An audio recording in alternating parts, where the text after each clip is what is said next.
Briefing anggota Satpol PP tempatan wilayah Kecamatan Sakra Timur.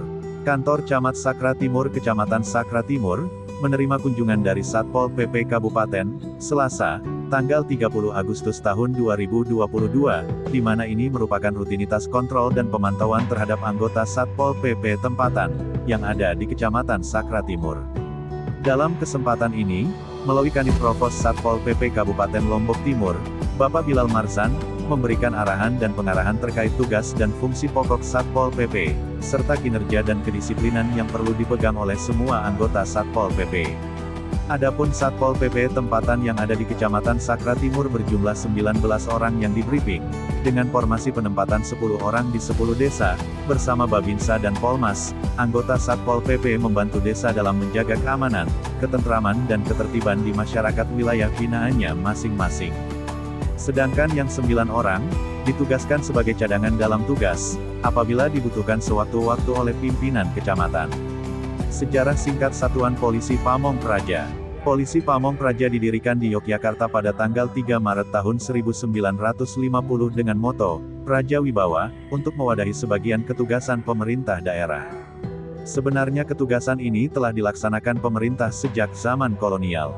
Sebelum menjadi Satuan Polisi Pamong Praja setelah proklamasi kemerdekaan di mana diawali dengan kondisi yang tidak stabil dan mengancam NKRI, dibentuklah detasemen polisi sebagai penjaga keamanan Kapanewon di Yogyakarta sesuai dengan surat perintah Jawatan Praja di Daerah Istimewa Yogyakarta, untuk menjaga ketentraman dan ketertiban masyarakat.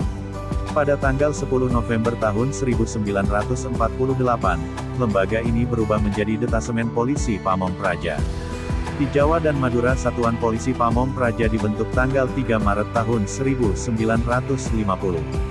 Inilah awal mula terbentuknya Satpol PP, dan oleh sebab itu, setiap tanggal 3 Maret ditetapkan sebagai hari jadi Satuan Polisi Pamong Praja, Satpol PP, dan diperingati setiap tahun.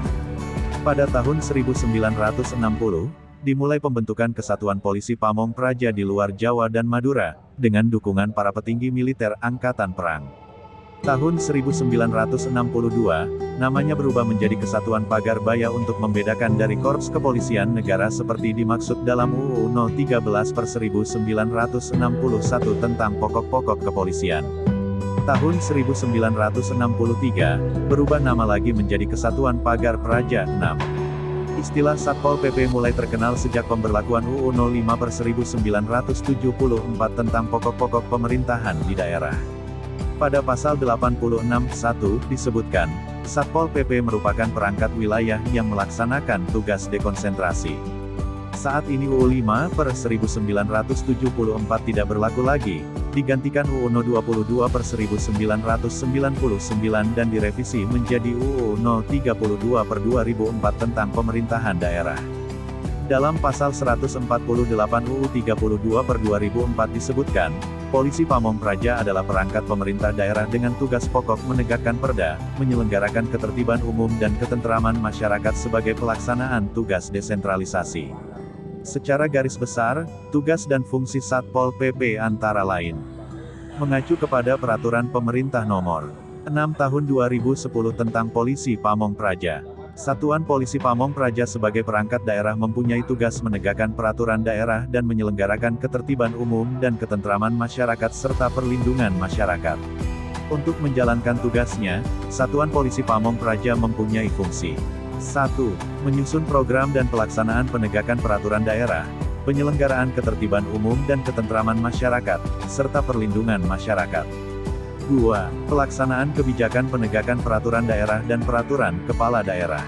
3. Pelaksanaan kebijakan penyelenggaraan ketertiban umum dan ketentraman masyarakat di daerah.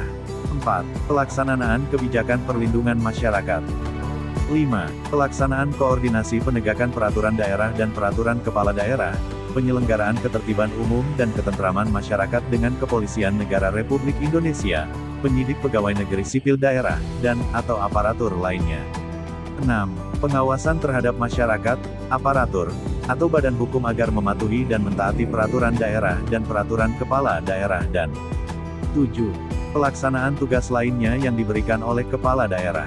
Demikian ulasan singkat tentang tugas dan fungsi pokok Satpol PP yang bisa kami rangkum. Semoga bermanfaat.